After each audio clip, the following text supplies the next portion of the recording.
What's up, everyone? Episode 3 of the podcast, Creative Attribute. Getting a little bit comfortable doing this now. I've literally knocked out 2 in the last 3 hours. So thank you so much, guys, for stopping by. I have a new guest, anime reviewer slash manga. His name is Desert Reviews. Desert. And we're gonna be talking about a lot of different stuff about the industry as a whole, how it affects YouTube, what's YouTube's doing. We're going to be talking about his channel in particular, a lot of I would say, like, I don't want to call it an adventure, that sounds pretty cliche, but kind of like the struggles, the adversity that he goes through, and not just about anime and creating a channel in that, but also in life in general. So this is going to be a cool topic, cool podcast. Desert, thank you so much for joining me. Go ahead and introduce yourself for everyone. Well, first, let me say thank you for having me on the podcast. I really appreciate this chance. Anyway, my name is, well, you don't have to call me Desert. Usually I just say DT. DT. Whenever I'm on DT. It's a long story, but, usually I just go by DT whenever I'm on the channel. Desert Reviews is just basically the platform I speak on. Okay. But yeah, I'm an anime reviewer, reactor, you name it. I'm starting to venture off into newfound territories as a YouTuber.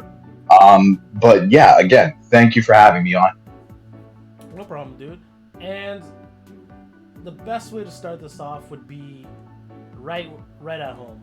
Anime reviews. Do you read any? You do read a manga because you've been reading Attack on Titan. Oh, yeah, no, I've been keeping up with Attack on Titan. I'm not caught up on the manga. Mangas that I have been reading. Okay, I've been reading JoJo. I've been reading, I've been reading One Piece, Doctor Stone. I haven't read that. Oh my God, Doctor Stone is amazing. I've also been reading, there's a few underground series that most people don't know about. Hit me. I tend to go with it. Gigant is a new one. Kimetsu no Yaiba, I would say, is kind of like a little more on the underground. There's also Witch Hunter, which I follow religiously because of the fact that it's just amazing. It's really well written series. I would highly recommend it. Okay. But I tend to stay more on the underground, to be honest. It's kind of weird. I don't know why. Like, I do follow the mainstream shonens, like some of them. But not all of them, because of the fact that I'm just keeping up with the anime. But I tend to stick to the more undergrounds. I do a mixture as well. I think a healthy balance is good. Like, I'm not gonna just watch One Piece, Naruto. No, Naruto's done, but I'm not just gonna watch My Hero Academia just for the sake of it being the more popular or the more mainstream. I like to have a mixture of, like, I stopped reading Kimetsu no Yaiba. I'm gonna wait until the anime releases before. Like, I'm just gonna wait until the anime comes out, and then when the anime is finished, then I'll read like any outstanding chapters. That's an underground show that I think needs more love. Like, people, people loved it, and then they loved Promised Neverland, but since Promised Neverland is hit like more appeal, people just like dropped and stopped talking about Kimetsu, and I'm just like, yeah, you know what's weird though? The fact is, what I found really weird was, like, Kimetsu was more popular here in the West, but like in Japan, when it comes, I'm not Kimetsu, my bad. Promised Neverland was more popular in the West, but when it came to Japan, Kimetsu was always topping the charts every single time. It would beat out Promised Neverland all the time, every single time, and I found it unusual. Like, not that many people are talking about Kimetsu no Yaiba here. It's a really well developed series. I find the artwork enticing. It's very much in line with traditional Japanese art. That's probably why Japan loves it more, because it is the aesthetics of it is more traditional Japan. Whereas I think Promised Neverland, why it's a lot better, doing much better. Not even in Western, but in France. Like, I think it got an award in France for being such a good popular show, and I think that's one of the reasons why it got animated. Like, it was winning awards globally. And one theme that I really resonate with Promised Neverland, sorry for anime onlys, I don't care, but it's the fact that Oh man, how far are you in it actually? Like, Promise Neverland. Honestly, I'll be real. I like. Okay, so I'm Okay, not gonna spoil it. I'm I not gonna didn't. spoil it. It's. I'm not far in. I'm not far in. Like I'm not gonna spoil it. when the anime dropped. Yeah. Okay, like I pre-recorded a bunch of shit. Hmm. Okay, but I mean, but I haven't actually tried to venture far. I haven't ventured far So I into won't the spoil mod. it. There's a reason why the Western audience loves it. It's because we can relate. Oh my god, we could relate in terms of like the themes of it. Like it's revert. Oh man. Okay. Anyways, when you catch up, you're gonna watch it. But there's a reason why Western society loves it. But I like Kibetsu, and one reason this kind of brings it up to like how I even found you and started watching your content and got in contact with you in the first place is because you did have a different twist. Like I have my YouTubers that do the mainstream anime. Like I like watching their content as well. But I do like to watch the underground content as well because like it's just great. Like it's a different flavor. It's not the traditional Yeah, tropes. yeah.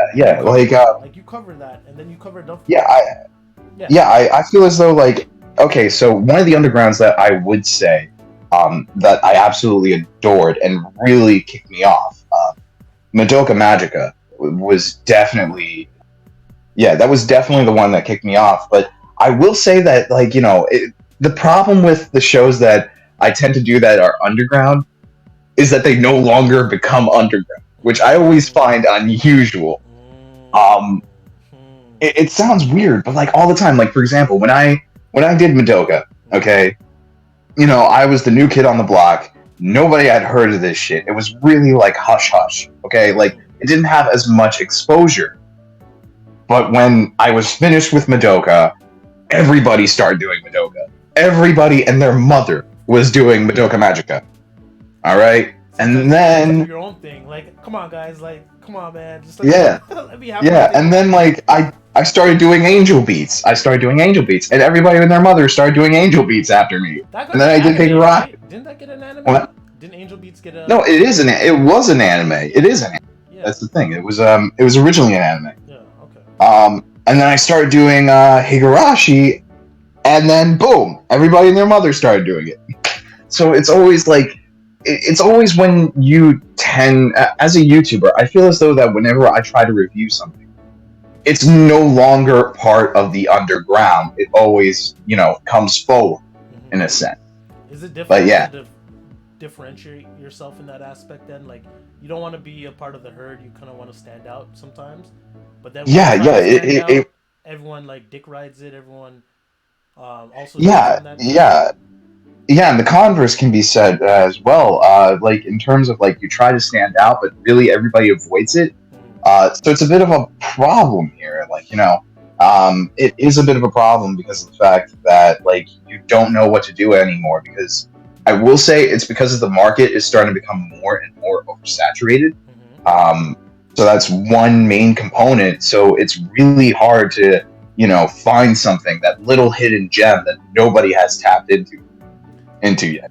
I I've wanted to become. This is going up on YouTuber. I'm not gonna consider myself a YouTuber or anything like that, but I find it, which is okay. Nothing's supposed to be super easy. Like the only things that should be easy is like breathing and walking and sleeping. Like like basic stuff. But when it comes to like content, I like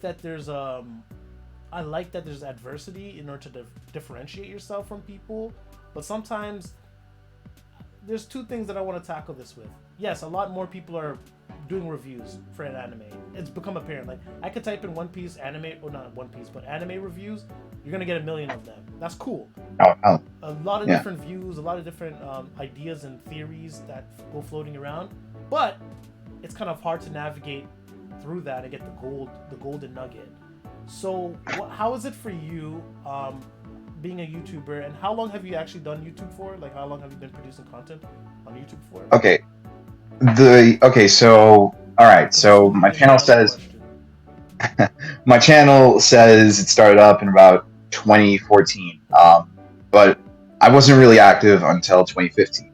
Okay, so Um, during that oh, pardon me. time, what are some of the trends that you've seen in the industry in terms of like because you started off as like super little guy, no views, and then you got traction on a couple views, and then it dips down a little bit and then it goes back up. Like, how do you navigate through that? And like, how can you try to diversify your content from everything? Well, I mean, to be honest, I feel as though that as a YouTuber, as a creator, I think what I'm supposed to be doing at this point in my life Mm-hmm. is that I can't just focus on anime reviews anymore. Mm-hmm. You know, that's when you take a look at all the big time success stories. You take a look at the Anime Man, you take a look at Giga, you take a look at Arcada. They really don't diversify as I mean, not they don't diversify. Um, when it comes to to the bigger names, the mainstream names, Yeah. they they tend to diversify. Like Anime Man talks about his life in Japan.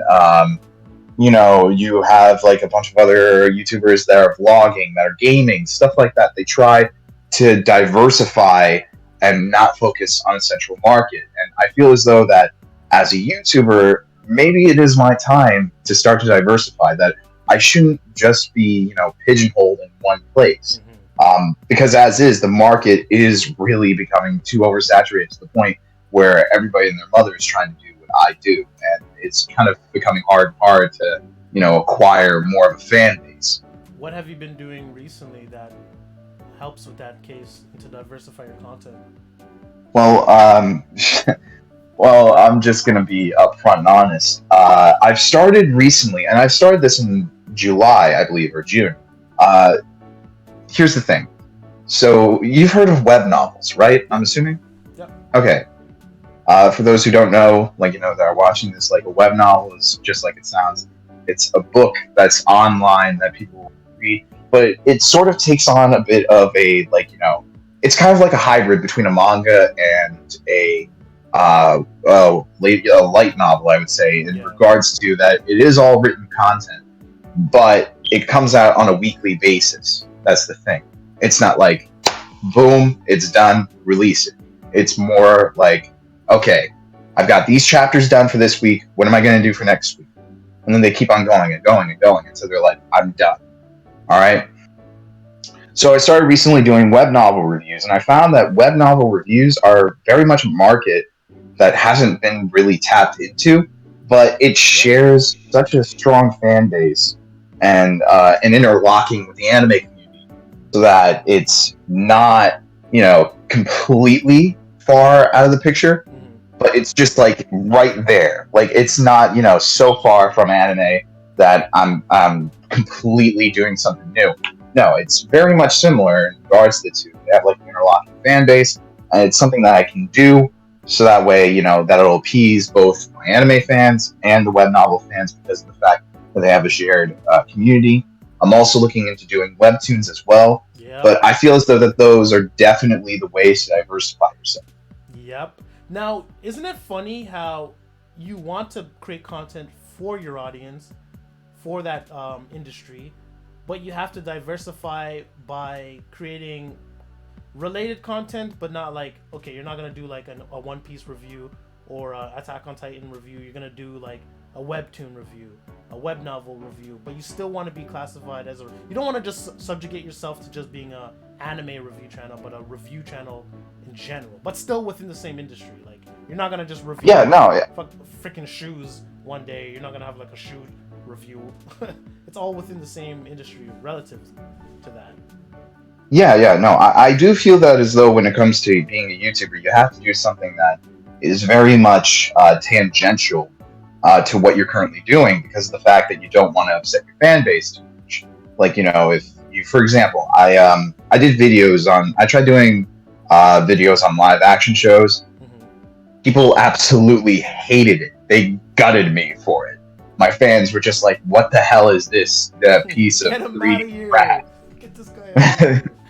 3D trash doing on my YouTube on this beloved YouTube channel? And I'm like, wow, I am not doing the Defenders ever again. Damn, that really hurt. I fucking love that show. God damn it. Oh God. So I was just like, okay, I need to do something that's very much relevant. And I actually got this opportunity because I lucked out. So this is not the current company that I'm working with. This was an old company. She's basically like my ex. I joke about that, but there was this company called Gravity Tales, and they were the third largest market shareholder in terms of web novels. Okay. So there's this one platform, I think it was called FameBit, that I was looking through, and I was like, oh, some person wants to do web novels. They said they were looking for anime reviewers, which I found kind of weird at first. But I submitted a request to work for them. Yeah. They said, yeah, we'll hire you, and I took it up. I did the review, and people instantly cling to it. It was something that was very much intertwined with the industry. People loved the fact that I was doing this review. It was for a series called King of Gods, and a lot of the anime fans that I knew from my channel were just like, holy crap, somebody's actually reviewing this. I never even knew that there was a guy out there who was going to do this, much less the guy I've been following for like 3 years. And I'm just like, this is something I can actually start doing more. I did another, it wasn't as successful as the first, but it was still something that people tend to love, that they were just like, holy crap, this is actually kind of cool. It's a market that hasn't been done yet. And currently I'm working with another company by the name of Wuxia World. The thing is, with Gravity Tales, they actually decommissioned their program to hire to hire people. To hire content creators. The reason why is like it's a whole big drama sort of deal. But there's another company called webnovel.com. They're one of the other big players in the game. They bought their parent company, which was Kidian International, bought out Gravity Tales, and they were just like, we're going to destroy this. Yeah. No, they completely destroyed it, because let me tell you something. They're completely trying to destroy it, just trying to make it an unviable business model. Because let me tell you this, what Gravity Tales used to do is most of its revenue actually came from Patreon, actually. Every single web novel that they had an individual editor. They would post a Patreon on it, and they were making bank. Like, one of their novels was making like around, I kid you not, like 30 grand a month. Easy. Whoa. All right. Okay. That's from Patreon. Hey. That's from Patreon. Keep that in mind. Hey. That's from Patreon. Yeah. And the one that was one of the ones I reviewed. Yeah. But the one but King of Gods, the one I reviewed, that was making like 2 grand a month. And then when I reviewed it, this was on the edge of right before they decommissioned the program. They started making around 10 grand after my video dropped, which was ridiculous, to be honest. Dude. So then when Kidian picked them up and said, this is officially our shit now, we're running the show. Yeah. We're going to get rid of the Patreons now. You can't use the Patreons anymore. They're dead. All right?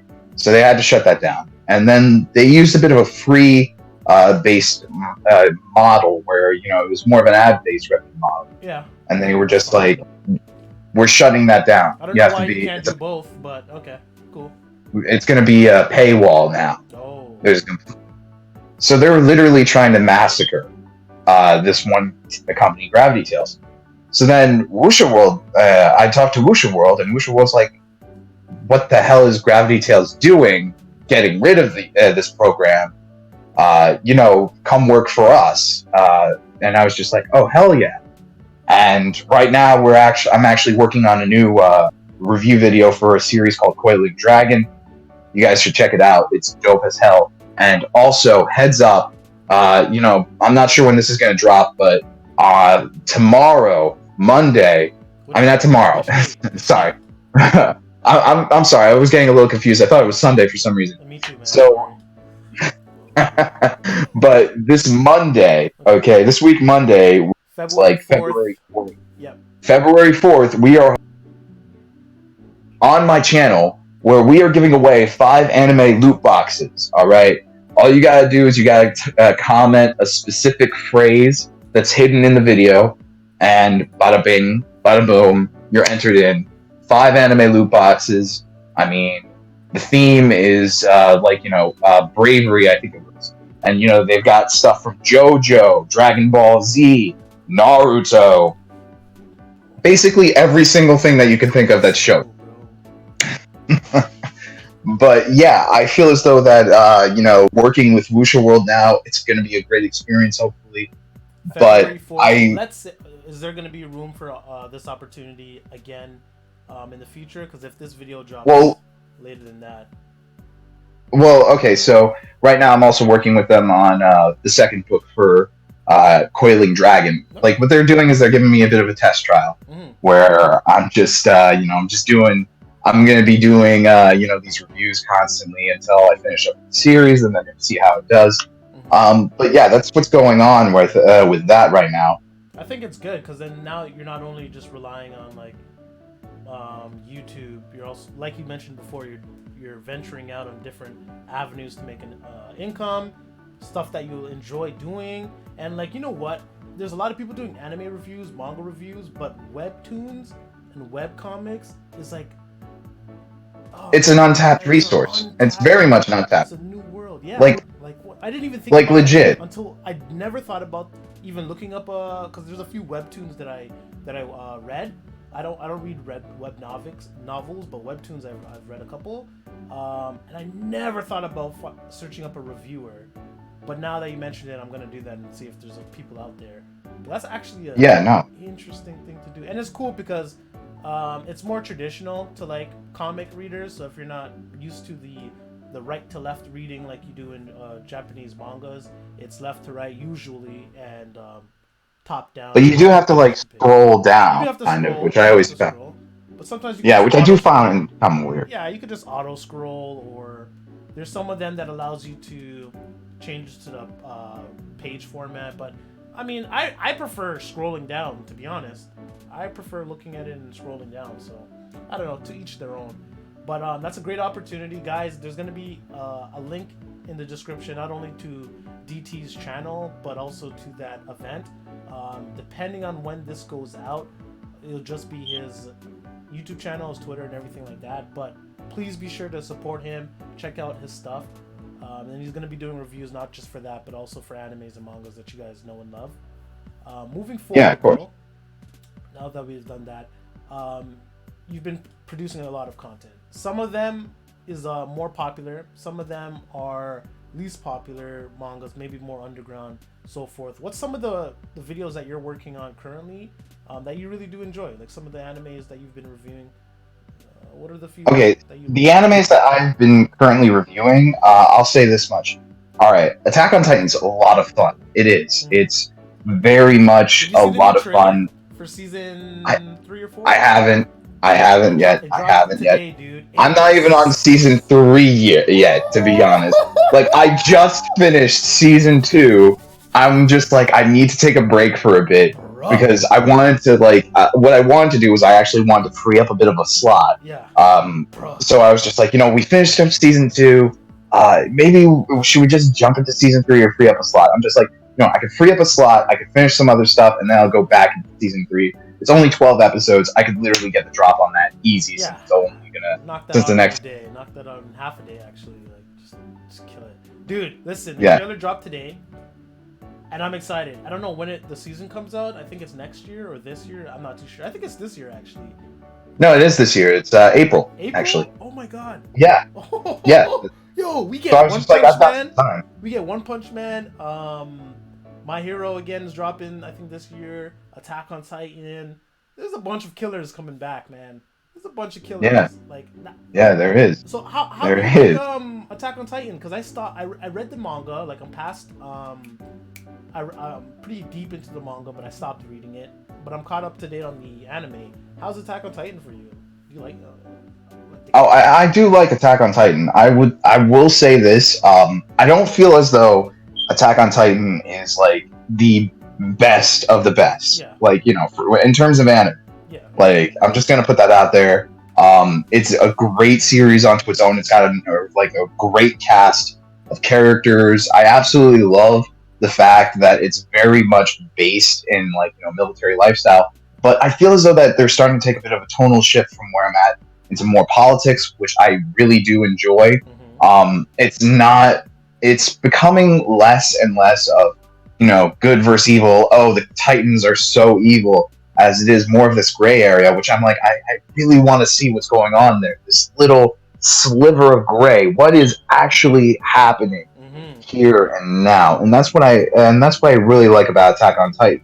I The think a fact lot of that it's people venturing off. I think a lot of people are upset about that, which I don't understand. They're like, "Oh, the mystery is now gone about what really like." Come on, guys! Like, See, that's what I call the Higurashi syndrome. No, Oh, hold on. Okay, so this is something that sounds familiar. Like when I was doing Higurashi, first season it was all about the mystery, and I absolutely adored it. Yeah. Then I got to the second season, which gave the answers, and I was just like, I absolutely hate the second season. It's not as great as the first, but that's because they gave the answers. But here, I don't feel as though that it's about the mystery necessarily. Like in regards to it doesn't solely depend on the mystery. It's trying to venture you into the mystery. It's trying to get your feet wet. It's trying to get you to understand what's actually going on. So it's not so much of a mystery as much as it is of a setup for what's to come. Thank you. Same thing with Promised Neverland. Whenever you catch up to that, there's a big mystery plot.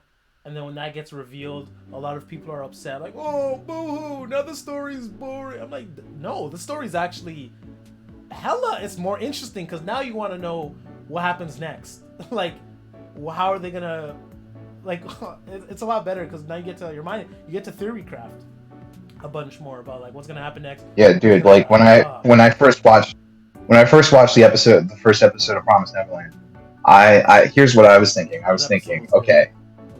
was thinking, I'm betting on this. Literally in my video. Okay, I'm betting it. I'm calling it. They're gonna be child soldiers. They're part of a military experiment. And I had this one line where I was just like, "Survey says," That's and then I thought it was the same thing too, man. I'm like, "Survey says," and then I saw the dead girl, and I'm just like, "Oh shit, I am wrong." I am dead wrong. You're like, no, that's just a dead body. No, when I watched it and when I read it, sorry, because I caught up to the manga. When I was reading the manga and that part happened, because at first I'm reading through it, I'm like, okay, they're doing these tests. They're it just feels like you have that eerie feeling, like, okay, obviously something's really popping in the background. Like, come on, like, what's really going on? And then once you knew that something was about to be revealed, I thought they were slaves. I thought they were being secretly trained for something. I didn't know what. I didn't want to put a finger on it. I didn't want to label it to something. But I thought they were secretly being tested and trained to be adopted into a certain program and to go off and do that. And then when I saw them dead in the truck, I was like, oh no. I was thinking that they were going to be like, some sort of. I thought there was an apocalypse that happened outside their walls, and the training that they were in the math tests and all that were training against whatever threat was out there, and they were just going to be like military soldiers. And then I saw the dead girl. I'm just like, you're like, oh, okay, scratch that off the list. No, I am wrong. I am dead wrong. But yeah. You know what's interesting? I was talking to a few people earlier, and I was trying to get their ideas on like, because I was talking to a cosplayer not too long ago, and she was saying that obviously cosplay is a form of art. It's a way to express yourself. Some people view it as a negative. Some people view it as a positive. Where do you see anime reviews? And I know you're diversifying into other content, but where do you see anime review and being a reviewer on YouTube? Like, is that also obviously you're expressing yourself, but do you see that as a form of art, as a form of like an extension of yourself? How do you view that? Okay, I don't view it as an art form in the sense because you're articulating yourself. I don't feel it. I don't feel like it's an art form. Like when you say cosplay is an art form. Yeah. I understand that. You're putting physical work, physical labor into actually developing some sort of visual. When it comes to anime reviews, we're literally taking something and regurgitating it back to our audience. So I don't view that as an art form, but I will say that it allows me as a creator to sort of like express myself and become a different individual in a sense. Like, whenever I'm on my channel, I'm always like loud, I'm always expressive, I'm always doing whatever. And it allows me to sort of become somebody else. It allows me to voice out and talk to somebody in a sense.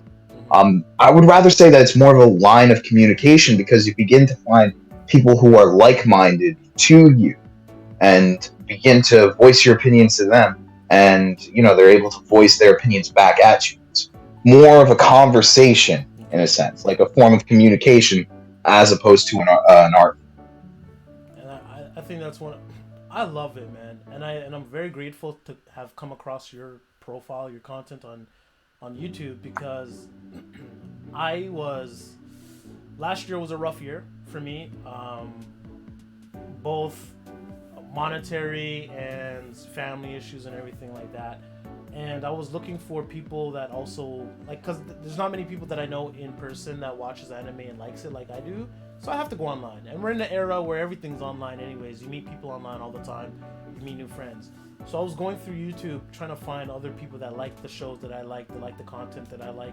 And I came across your profile, I came across a ton of other people's profiles, and I watched them religiously. And I love it. You explained it perfectly. It is a line of communication. And that's, I think that's why more and more people are creating YouTube channels regarding anime reviews and stuff like that, because they feel like I love anime and I want to talk to someone else that likes it, that dislikes it. Like, what's your point of view on that? Even if you're making a YouTube video and someone's not really talking to you verbally, like, they're still in your comments, they're still hitting you up saying that they like and dislike your content, what they like, it's awesome. Like, it's an amazing thing to do in this era. It's actually kind of, oh, pardon me, I interrupted you. I'm sorry. I was gonna say one more thing is that I agree with you. I disagree with like the form of art, because I think everything's a form of art, to be honest. Like, anything that you do, not anything, but I think a lot of stuff is like a form of art, especially when you go like theory crafting, and you bring out new concepts that not many people are exploring, and you could articulate yourself well. But one thing that I do agree with you is that you get to become, not become someone else, because that's obvious. You're obviously who you are, but you get to go into a different comfort zone, and you could tell, man. It's just, you feel like, I don't know, man. It's like a fucking another side of a coin. I don't know. It's awesome. I like it. So you were about to say something though. Sorry. Well, regarding the fact that more and more people are creating YouTube channels just because of the fact that they are able to communicate with others. It's actually funny because the reason I actually started up my YouTube channel was because of the fact that there was this one guy by the name of Tekken 101 Tekken! Yeah. I admired for years. He actually showed up on my channel one time, and it was kind of fun having him around. Really nice guy. Damn. Okay. But the reason why I started up my own channel was it was kind of because of Markiplier, but it was also primarily because of him that I focused more into anime reviews. It was because of the fact that he would address his fans. It was also because of the fact that he would have like a direct line of communication with every single one of them, and he constantly was expressing himself. He was talking, having some sort of link with these people, and I'm just like. There's like not many people. To your soul, man. Like all the guys that do the content. Oh. Yeah, but there's I felt as though there's not that many people who really like anime, because I grew up in a hometown that was just mostly jocks and all them. Like what's on TV, and it's just like, yeah, okay, cool. Yeah, and I was just like, oh, did you catch the big game last night? I'm like, no. Did you see? No. Did you see the latest episode of Naruto? The hell is Naruto? And I'm just sitting there like, I hate you. But I didn't have that many people who were into it. My family wasn't into it. Funny enough, I was actually kind of ashamed of it in the beginning. Not the YouTube channel, just anime in general, to the point where I was watching it on my computer, and every single time one of my family members, I would just delete it right away. And they started wondering, wait, what the hell is he doing?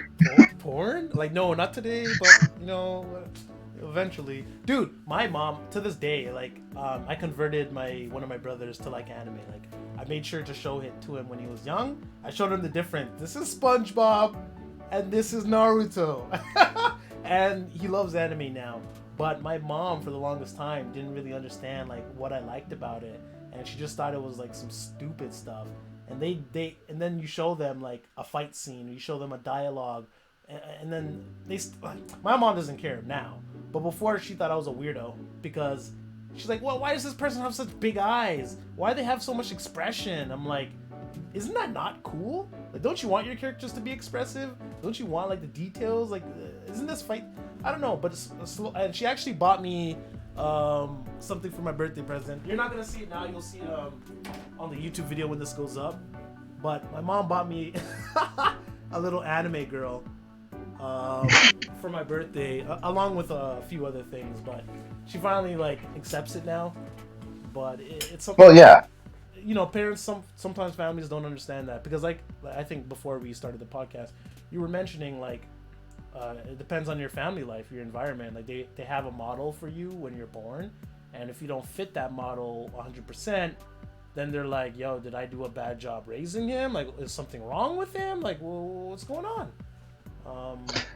You gotta break out of that. You gotta let them know, like, "No, this is me. Like, this is what I like. Come on." Yeah, no, yeah, of course. I mean, honest to God, when my father first saw it, he's just like, "What the hell is this?" Mm-hmm. And then slowly, but he was just like, "You're wasting your time with this." But it was my way of venting and like trying to get out of it. Like while other kids in high school were doing Drugs, cutting themselves, and a and bunch of whatever. drinking beer, I was just like, I'm just gonna pop in a CD of whatever anime I want to watch and just chill and watch that. Mm-hmm. So it just became that sort of deal. He was just like, you know what, I kind of accepted it. He actually hated my YouTube channel when it first came out. Funny enough, he hated it because of the fact that I wouldn't say my real name. I would say DT. Because, the reason why I say DT is because of two reasons. At first, I used to say that, it stood for Desert Tyrant, but the Tyrant. But that kind of was a bullshit story to cover the real reason. But the thing was, I couldn't say my real name on camera because of the fact that I kept on stuttering so much whenever I got to it. So it's just like, you know what, to hell with it. The first thing I see is going to be my name. And there was DT written on my shirt. And I'm just like, to hell with it, DT. And then I start... Well, I'm sorry, I cut you off. That's an initial for your first and last name, I'm assuming? No, my name is Zaid Siddiqui. It's just DT was on my shirt at the time. And I was just like, crap, I keep on stuttering here. I'm just going to say DT. And then, I also stuck with it because, like, you don't want to reveal your real name to everybody. But nowadays, everybody knows who the hell I am. Yeah. But, there's no he absolutely hated it because of the fact that he thought, are you ashamed of your real name and of who you are? And I'm just like... I was like, no, this is the internet. People have aliases. And I'm just like, do I gotta explain this to him? Oh my gosh. I know, like... But, he hated it for the longest of time because I refused to say my real name. And my mom, yeah. when they heard Fatal, one of my aliases back in the day was Fatal Barrage, and that would get me, like, they would poke fun at me. But, I found it funny because it's just like, they would hear my friends on the microphone be like, yo, Fatal! And they'd be like, who's Fatal? I'm like, that's me, Mom. That's me. And they're like, what? But your name is Jerome. And I'm like, no, like, Mom, you don't get it. And I think it's funny, but I spoke with a lady earlier with another podcast, and she mentioned the same thing that you mentioned in terms of having this as an outlet to de-stress and having an outlet, another way to express yourself without physically harming yourself, like, mentally harming yourself. It's just it's something that you like to do. So I'm glad that, yeah. Even if I wish more parents, like, this is one thing that I don't get, and this is traditional parenting. Times are changing rapidly with each generation, but they used to dissuade, like, they didn't like the stuff that you liked if it doesn't fit their model, their mold. But you should actually encourage your children to be different, be unique, and to do the things that they love instead of saying no to them all the time. Because when you say no all the time and they get the freedom, they get the chance to kind of like make their own opinion, they might do something drastically wrong just to prove a point that I'm not like your slave anymore. But if you say that, hey, you're an anime nerd, go ahead and make reviews, go ahead and do that. Like you're not first of all, you're not doing anything evil. Like you're not doing anything evil, nothing hateful, nothing illegal. So why of course not. can't I do this? I don't get it. I mean, if I had an option between seeing my son, like looking at my son's backpack and seeing a bunch of anime discs or seeing a bunch of cocaine in there, I'm pretty sure everybody would rather see the anime discs in there. Thank you.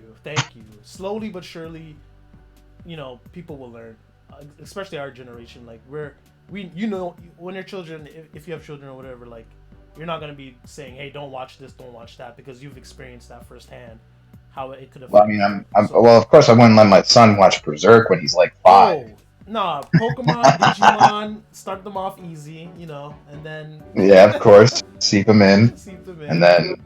No Berserk. Oh my gosh, I watched that and yeah. Oh. The anime's terrible. Adi Shankar started up a petition to actually get him the license to do it. I'm not sure if you know who he is. He's the guy who actually made the Castlevania anime that's up on Netflix. Whoa! That would be sick, dude. If they got licensing for that. Because Castlevania is kick ass. The animation. Yeah, he actually wants to work on a Berserk series. Oh my god, it's right up his alley. Because he felt as though that, like, they did not do Berserk any justice or give it any sort of love whatsoever. So he's just like, give it to me. I want to do this right. That's why I am a huge advocate for independent ownership and having ownership over your work, because I get it. Some people don't have the luxury, they're not in the circumstance to own it. They have to license it out to other companies in order for them to get a bigger budget. But like, I'm starting from the ground up. You started from the ground up with your reviews. I know you're studying. We'll get to that in a second, actually. But I prefer ownership and building up yourself rather than selling off to another company so they could do it for you. Like I can't be bothered. I gotta have full control over it because I don't want someone to make a freaking homunculus out of my pure ideas. I don't want anything distorted. I completely understand. I got a cool question. So I recently stopped working full-time. I transitioned into part-time, and I stopped working part-time. Now I'm full-time in my business, my personal business, content creation in general. Hence why I have a podcast.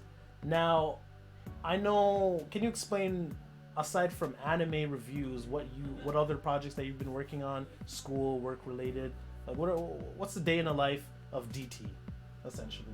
Well, okay, so day in the life of DT, I'm actually a senior in college, Rutgers Engineering. So the primary thing that I'm focusing on is I'm actually working on on my senior project. Every single engineer is required to complete either a senior design project or a senior lab project. Mm-hmm. In the case for us, we are given we're supposed to do senior lab, but like other departments, it's the exact same thing. But for us, senior design is more of like, designing a factory to mass produce a product, whereas senior design for other departments like mechanical engineering is to develop some sort of component or to develop a new method of doing something.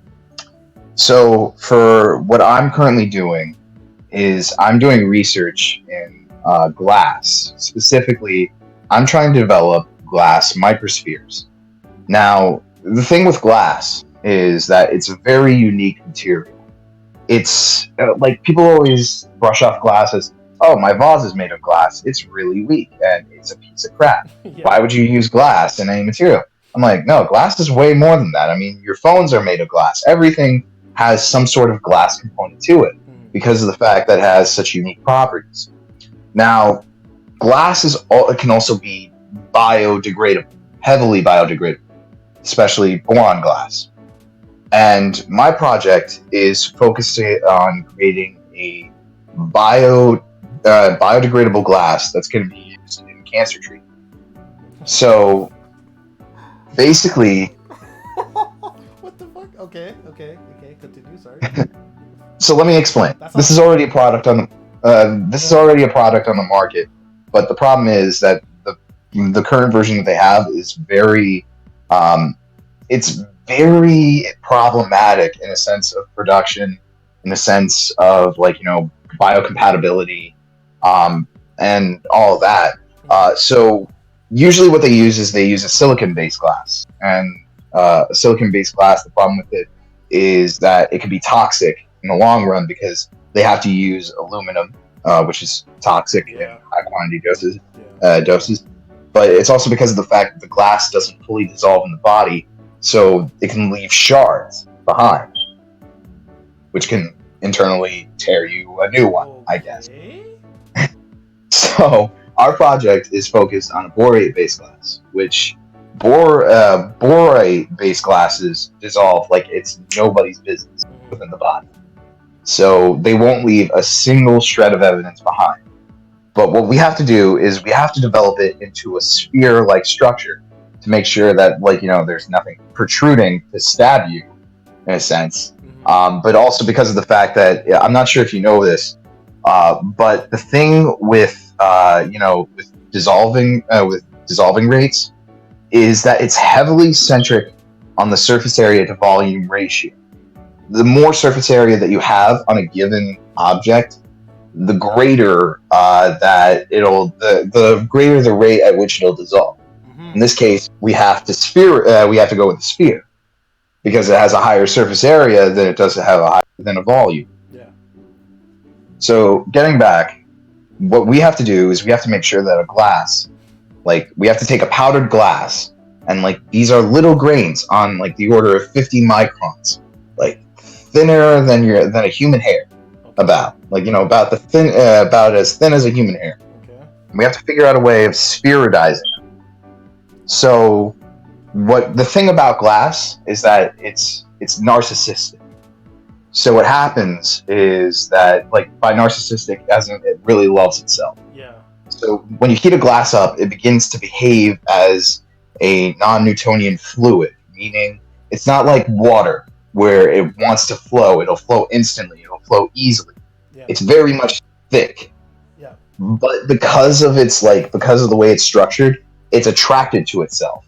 So when you heat it up, it begins to kind of ball up in a sense, because that is the most stable state that it can take on when heated. So what we have to figure out is how can we cause it to take on that shape, this powder to take on a shape, without, A, having it to stick to anything, because glass sticks to everything like it's nobody's business, and B, making an affordable way of producing it. Holy shit.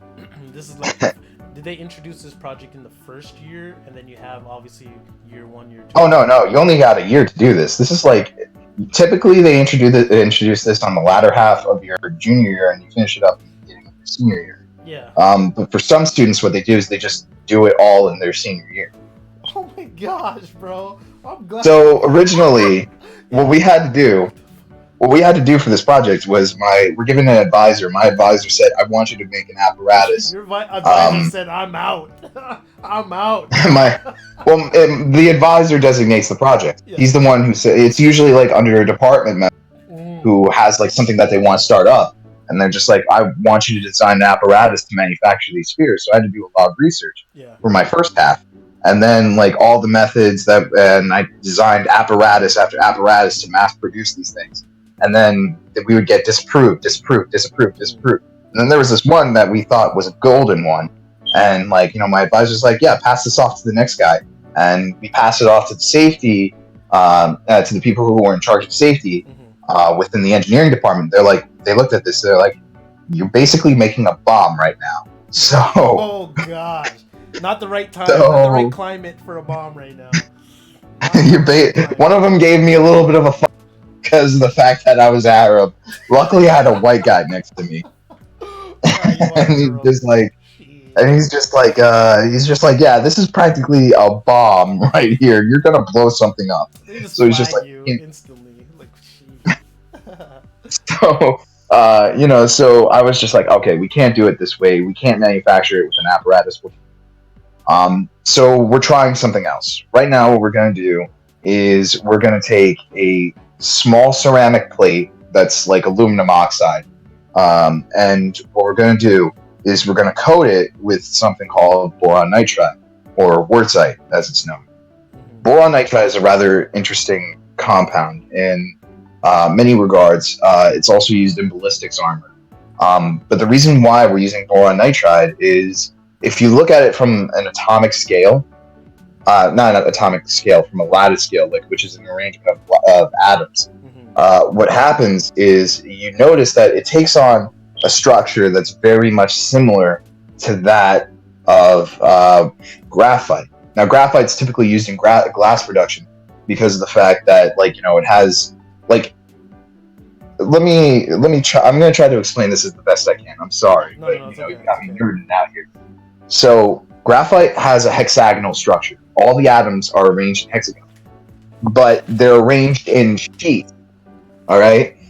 And the thing is, the bond between each sheet of hexagonal structures is super weak. So it's like it becomes almost like a lubricant in a sense. Like, they slide so easily, and glass doesn't like touching, graphite. It just like you can easily play with it using graphite. That's why they use a lot of graphite glass working. Now, wurtzite, or boron nitride, has a very similar structure. But the reason why we're using boron nitride as opposed to graphite is because boron nitride functions at higher temperatures than graphite does. If you throw graphite into a 1500 degree furnace, you're going to get a fire on your hand. Whereas boron nitride, you throw that in, it's going to be fine. I mean, boron nitride doesn't give it yet.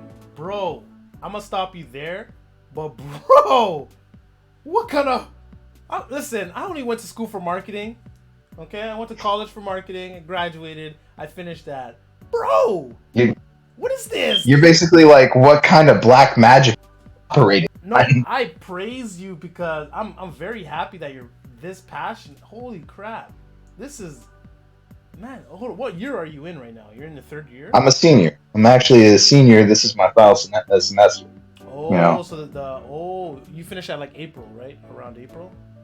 Around April. Maybe a little later. So you're in the final stages of your assignment? And it should be done? Well... Yeah, kind of. Yes and no. We're praying to God that this works. Yeah, you have to test so, because, the first phase is to make sure that this coding idea actually works. And, that's the first phase. If we can get, even a slight amount of spheritization onto our glass, that proves our concept, and we can probably get approved funding outside. Approved funding? From... No way. As in, the thing is, our department gets a lot of grants. Because, the military is always interested, or other companies are always interested. So, if we could prove that, we can manufacture these spheres, then we could possibly get a grant or something like that. But usually with these projects, sometimes what happens is students aren't able to complete it, but they are able to leave a significant stepping stone to where they can pass it off to the next generation to complete. That's smart. You like passing the torch. Yeah. Speaking of passing on the torch, what is your thoughts, the rumors, the talk of the town, that My Hero Academia,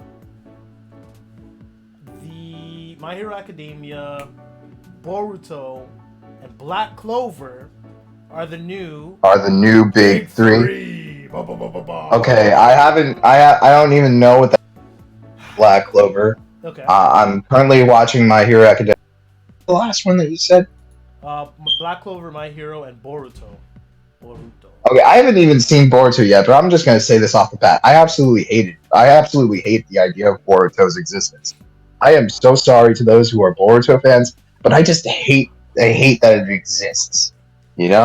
So I don't feel as though that it's necessarily the big three. I would say that My Hero Academia is a successor to Naruto, definitely. it is a better successor to Naruto than Boruto is. Oh shit! Off that. His great That is my his adopted son. Like what? like literally. If the I would say that like if Naruto was looking at it, he was just like he would not call Boruto his son. He would call Meteora his son. He's just like Damn, yo, bro. come over here. I hate this biological piece of crap. I'm adopting you now. Listen, I absolutely hated the idea of Boruto coming out because of the fact that it wasn't like the artwork I didn't enjoy. I just felt like it half-assed. just I don't want to call their hard work half-assed because they're working hard on it. But really though, I like it's milking it. Like yeah, there's milking where it's appropriate, to an and then extent. there's milking. Like literally with Boruto, they milk the cow so much that it's practically dead, and you're just getting powder at this point from its udders. I There's agree. not even milk coming out. I don't You even know? think it's a fragment of what Naruto is, and I don't think it'll ever be like. Let's say Naruto. I'll give Naruto a 10. This is like a 3. I would, I'm not even oh, like out of I was gonna say a 6, but like no yeah, me. you're right. You're right. I'm out of here. I tapped out after the movie. I had high hopes for the anime. I don't read the manga. I read a few of it. Like I read Sarada, Sasuke's daughter's backstory. Phenomenal. That was tier 1. I read a bit of Boruto and I'm watching the anime. I stopped watching recently, and it's like the flow of it is not good. Too much fillers, too much bullshit. The character development, the character schemes in general, all bland. Like they're like come on man. Like there's no structure with regards to the each character. I don't see any high potential from any of them. I don't see any long-term growth from any of the characters. Their personalities are all pretty bland. Like I don't know, Boruto's not the big 3 in my eyes. My Hero Academia definitely is up there for the new generation. And Oh yeah. Black Clover, See, I don't know what's going on with Black Clover because I heard it was just like, oh, everybody was disregarding it as a Naruto fairy tale knockoff, but mixed then it reviews. slowly started. Yeah, Yeah, and then people started saying no, it's becoming its own thing. So I don't know what to trust, and I don't know if I should jump on it. I That's would the thing. say now's the perfect. Okay, there's obviously going to be more opportunities in the future. I would say now's a good time to read it and watch it, whatever your preference is. And I think personally, I watch it week to week. I like it. It's not in my top 10. It's not in my top 5. I like it. I think it's much better. Like the characters, I like the characters in this way better than Boruto. I like the flow of it way better than Boruto. The fights are way better than Boruto, except like the main fight against that one fight in Boruto kicks everyone's ass. But like I just love every single factor of this way better. I think it's a good anime. I recommend it to watch, but it's not like a top tier, god tier type anime. Like leave that to like One Punch Man, Mob Psycho, Attack on Titan, a bunch of other stuff. Like I don't know. Yeah. It's a good show. I think only My Hero stands above the rest, and I'm waiting for like another new maybe Kibetsu no Yaiba. Like people are sleeping on that series for some reason. I really think Kimetsu no Yaiba is going to hit it out of the park. I mean, bro, that's what I think the honest anime is to going to help it out a lot. Like yeah, honest to God. I mean, I'm a little bit dodgy, to be honest, on the anime itself. Because of the fact, it's because of the studio who's working on it, who is it? which is Studio Ufotable. Now, I know what you're going to say. What about the Fate animes? Those are all great. They're amazing. Different animators though that are assigned to those projects, which with a bigger budget. And yeah, I know where you're coming from because like No, that's not the reason why. Actually, I wasn't going to say, oh, it's because of like different qualities on.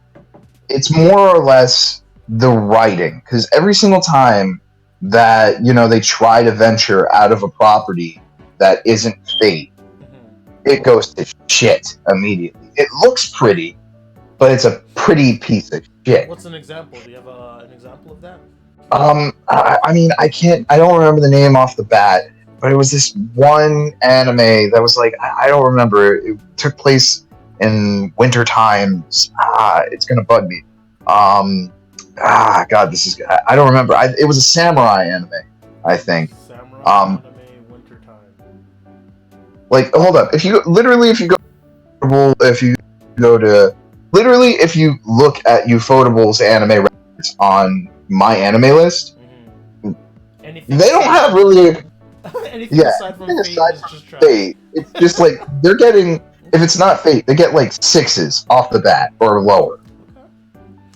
So Now, like, some, oh, I, pardon me. I think I think it's gonna help out because I don't know why people liked it and then they stopped talking about it. And I think when the anime comes back on, people are gonna start jumping on the bandwagon. So I think now's a good time to kind of catch up on the manga if you haven't already, because trust me, that anime is from the trailer alone. I know they spice up the trailer a lot to make it look cool, but they really nailed like the character designs in the trailer from what we've seen. And the color and the aesthetics are exactly how I kind of envisioned it in the manga. I'm really Oh looking yeah, forward no, to it. I'm really, I'm really really looking looking forward forward to it as well. I mean, like, I'm regardless of whether or not I've read the manga, I'm definitely going to do reviews, reactions, all oh, that please, please, of please, please. I'll watch it. of the show. Like, I mean, regardless, because I feel as though, like, I mean, at this point, like, I don't care if I've seen it ahead of time. I'm just gonna like look at it and just be amazed by it. And it's not. I think you're gonna diversify your content in that as well, because I don't think a lot of people are gonna pick up that series initially. I think there's gonna be like the people are gonna do their seasonal. Oh, these are the animes I'm gonna watch this season, and then you never see a video Yeah, from them again. But I yeah. think I if will say. yeah, Oh, sorry. I was gonna comment on that, but I was gonna say that, like, nowadays everybody's just like, oh, what seasonal is on? What mm-hmm. is everybody gonna do? And like, it's just, I hate that about the industry. It's starting to become more about, like, what's new, what's fresh, not, hey, what's actually good. You Thank know? you. I've followed a couple reviewers because I started watching a lot of reviews this past year. Some people I had high hopes because the way that they speak and they portray themselves. I'm like, yo, this is gonna be a sick channel to keep up to date. They make that one video of like what they're gonna watch, and then they disappear until the next seasonal list comes out, and then they make a video and then they disappear. And I'm like, bro, that's not the type of content I personally want to watch. I want to see like your thoughts on it, your initial reactions, like, and I don't know, maybe because they get a spike in views. Obviously, it's like a view, guaranteed views. Like you put that out, you're gonna get a spike because everyone wants to know what you think of the new season, and they get that spike of numbers, and they're like, ooh, nice. And I think too many people worry like too much about the views and not about like what makes you happy and the content that you produce. Like the views will come, but you gotta enjoy what you're doing first. And that leads me to Yeah. another No. point. And that leads me to another point because when I started putting out a lot of content, I got some criticism, I got a lot of praises, and that was cool and all. Like I like it. I like interacting with people, whether they say something good, they say something bad. But at one point in time, I was too wrapped up in the numbers. Like I still check my analytics every day because it's good to know what works, what doesn't, what hits, what doesn't. But I used to be like so wrapped up about if I didn't get 10 likes on my post, 30 something views on my post, whatever the number is. Like if I didn't hit that benchmark, it's good to have benchmarks, but if I didn't hit it, I die. How do you go about that mindset, and how do you get out of that kind of atmosphere sometimes? Because I know everyone gets caught up in that, but like, have you Oh, experienced that, and like, how do you get yourself out of oh my, dude, I'm experiencing that hardcore right now. that? But I've chosen to just to get over it. Here's the thing, like back then, okay, when I was batting on Madoka, holy crap, I like literally, like, it would only take me a day to get to it used to be batting 1,000 a day, Mm-hmm. okay, like 1,000 on the first day that it would show up, and I was happy with just 1,000 views. Yeah. That was fine by me. But then, like, slowly, when changed its algorithm, everything turned to crap, and I started declining, and I was like, ah, crap, what am I gonna do? I used to be grateful when I got 300 when I first started out, Yeah. But you want to get more. and then like, I'm just like, you know what? At the end of the day, it doesn't matter. I think, am I having a good time doing this? Okay. Mm-hmm. Are my fans enjoying this? Mm-hmm. And then I'm just like, you know what? I should continue doing this. I mean, I'm not going to quit now. I'm not going to quit ever. I mean, everybody has a sense of burnout, so this is only normal. It You're is. bound to hit. You're bound to hit your peaks and valleys. I mean, I'm in a valley right now, but hey, maybe a peak will hit someday. I don't really care. I love doing what I'm doing right now. I'm having a good time. So why should I care about the numbers? I think about if I'm enjoying it and if others are enjoying it. Yeah. That's it. And then you're gonna do different things as well to reach a different audiences. You're gonna do different things because you want to do it and you think it's fun. And then Yeah. the algorithm will. That's why you gotta like. One thing that I gotta say, one piece of advice that I take all the time, right, is you can't rely on one outlet. Like YouTube is just one form of distribution. Like I know you tweet a lot. I follow you on Twitter. I see a bunch of your content. I love it. I encourage more people to be active on all channels of distribution. You want to be good on Facebook, Twitter, Instagram, YouTube, SoundCloud, whatever the case may be, right? Or maybe on Webtoons, because Webtoons have their own little community. Web novels have their own little community. Be active on that as well, because at any moment the algorithm could change, your channel could get blocked or deleted, and then you have nothing.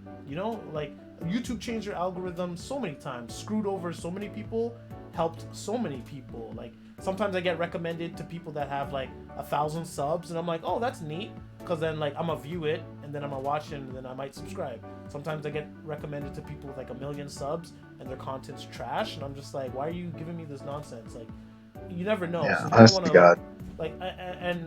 when I was on YouTube searching for anime reviews and manga reviews, I found you not at the top, but like mid I think mid of the table, and that's better than most.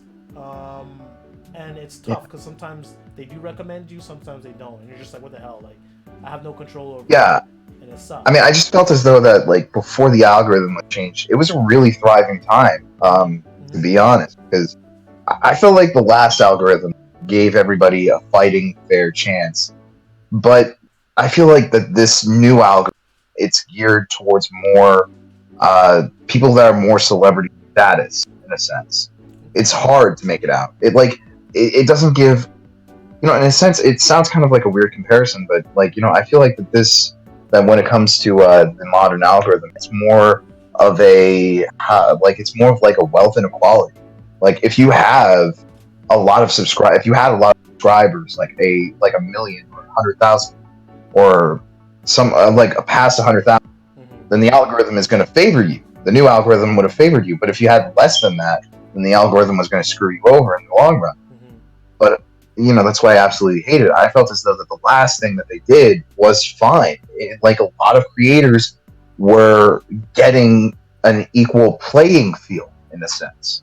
There was no gaming the system. There was just trying to do what you felt worked and sticking with it in a sense. Some people do some dubious ways to get views, like they'll They'll buy them. they'll buy them and then they'll exploit people to get like let's say good thumbnails, or they'll actually exploit them in the video, make someone look out to be stupid, or they'll roast someone.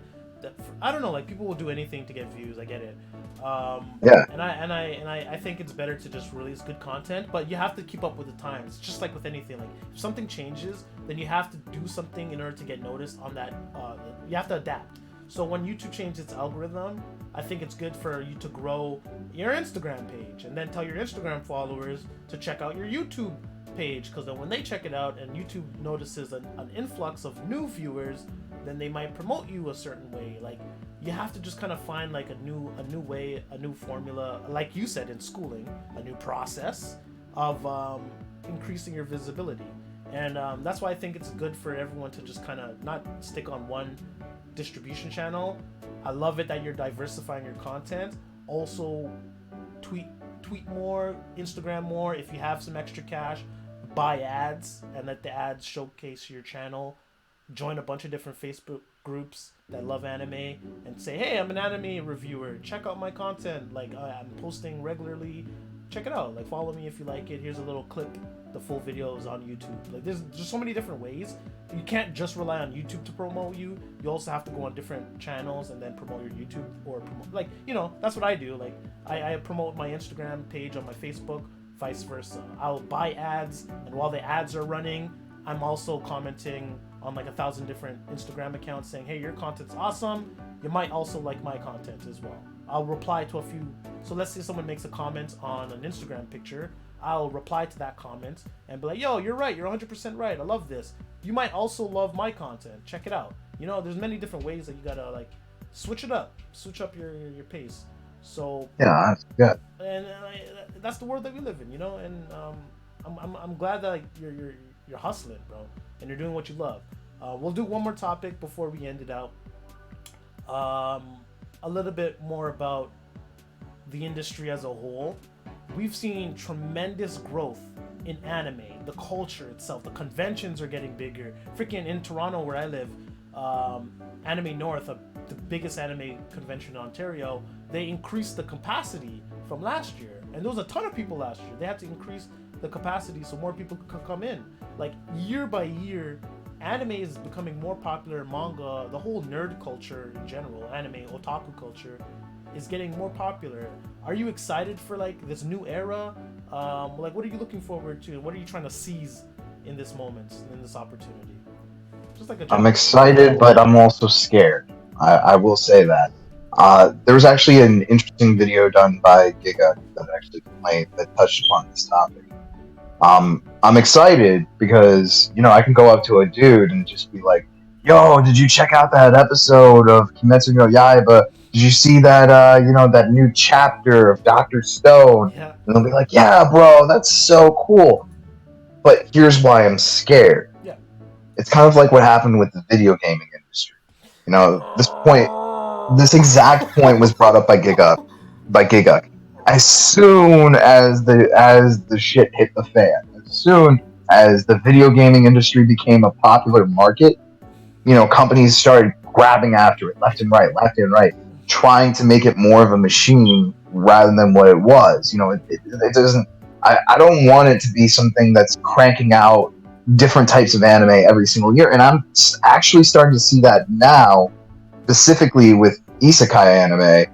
Oh and my there gosh.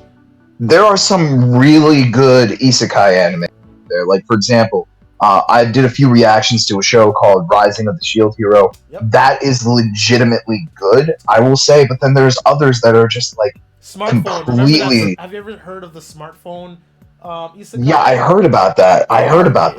Garbage. They're just. And it's a shame. Like, you know, they're trying to machine this industry. Like, we're gonna make another isekai and try to, you know, manufacture all these different animes because that's what the public loves. No. But like, you know, like, well, for instance, gaming, that's popular. Guess what comes with a huge influx of new audiences? Politics. Yeah. Politics. People are throwing politics into gaming now. They're destroying the gaming market because everyone's freaking, oh, this is hateful. This is not right. This is what we've been doing for like 30 plus years. Everyone loves it. You're wrong. Get out of here. Like, why are you trying to dilute? Yeah, and it's just like, oh, everybody's got to be a shooter nowadays or something like that. Now, I would say that the gaming industry is starting to like wean away from big money titles with the success of indie projects. Yep. Like, you know, you have Undertale, stuff like that. Cuphead With the success of very successful. There's a bunch of them. Well, that was kind of backed by Xbox, but I mean backed by Microsoft. Distribution wise, but like it was still an original. Yeah, no, of course. It was like, it felt like a labor of love. It really did feel as though it was a labor of love. Mm-hmm. But like, you know, I'm actually fearful of that sense of manufacturing. Like, the anime industry nowadays is starting to become heavily centric on light novels. Yeah. You know, they're starting to venture off into web novels a bit too. Like, for example, The King's Avatar was one of them. You can't lie though. The King's Avatar is nasty. Really good. Like the anime. Oh, it's amazing.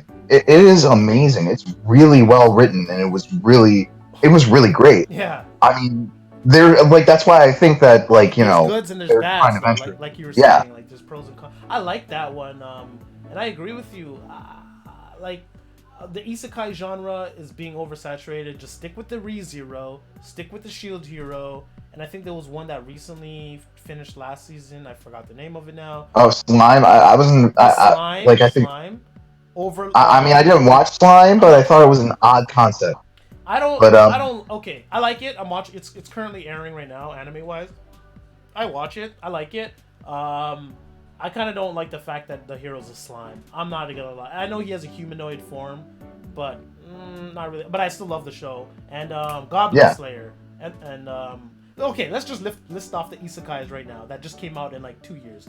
We have yeah. No, I mean, I think they should back off on these. I tried to focus on more Overlord. projects. Remember Overlord? Like, come on, man. Oh yeah, of course. There's a ton. I don't mind it. Most of those are actually really good. But I get where you're coming from. Like sometimes you're just diluting it because you're trying to. You see that something's working and you try to like reproduce it a million times, and eventually you're just gonna kill it. Just like with the MMOs, Yeah. like the gaming MMO genre, people just replicated the same concept over and over again. Guess what? MMOs are dead for now. Yeah, it's market saturation. Battle Royale. Thousands of them are pumping out. 1,000 of them are failing. Guess what? The genre is gonna die sooner than it should have because too many people are dick riding the trend. Anime. I mean, everybody's writing for it. A lot of people are freaking pumping out anime reviews and anime content in general, which is good because I love consuming content. But please do something different. Diversify yourself. Stop Yeah, cool. dick riding people. Anyways, I think that was a great way to end this podcast. Do you have anything, any final words that you want to close out with to end this out? Okay, first I wanted to say thank you for having me on this, but I do want to bring one final point to the industry becoming mainstream. I will say that I do think that the industry becoming mainstream is starting to bring about a new opportunity with Japan not being the only player in terms of anime. China's starting to get into it, and hell, America's starting to get into it, especially Castlevania, with Castlevania and the upcoming Cannon Busters anime, which is something I'm not sure if you know about that. I know about it. I follow the main artist for that. I'm looking. Yeah, LaShawn Thomas. Yep. But yeah, I will say that it does of this becoming more of a global industry as opposed to a secular one. Oh, Ruby. I know Ruby is more CGI, but have you ever heard of Ruby? RW. Yeah, and hell, even Genlock right now. Genlock just released. Yep, I watched it. I haven't seen it yet. Oh, I haven't seen it yet. So. Awesome, dude. I recommend it. But literally, they have Michael B. Jordan character, and they have all of these big time actors: David Tennant, Michael B. Jordan. I think Meryl Streep is on it. I'm pretty sure she is. I'm not sure if I'm wrong, but they have all these big time people just on a one animated series, which is crazy. Like it's becoming so big that celebs are taking roles for this. And I freaking agree. Like I love it. Like when you start diversifying the audience in that aspect, not just Japan. Ruby's been killing it for years, but they felt like they were the only ones. Like obviously, independent animators would pop up here and there, but they were the long-standing. Like they actually made a series out of it. Genlock is another successor of theirs. Castlevania, amazing. Boondocks was it had the anime style. It was like a Afrocentric anime style, but Boondocks was a really good one. And until they got rid of the creator, then it started turning crap. Then it got crap near the latter. Yeah, I agree with you. Yeah, but season 4 doesn't exist. I know. Anyway, I'm sorry. No, thank you for bringing that up. We're definitely gonna have another podcast in the future. I think this was amazing. I'm gonna bring on more guests as well, so we could have an anime-centered podcast about probably like Kibetsu. I want to do it for the new season coming out because right now we're already in the beginning of it. But I'm definitely gonna have more podcasts with you just to talk about an update, a snapshot of what you're up to in the future, and we'll definitely do more for sure. Thank you. Thank you so much for stopping by, guys. This is episode 3 of the podcast. Created with Creative Attribute by Company. I hope you guys enjoyed it. There'll be another one dropping next weekend.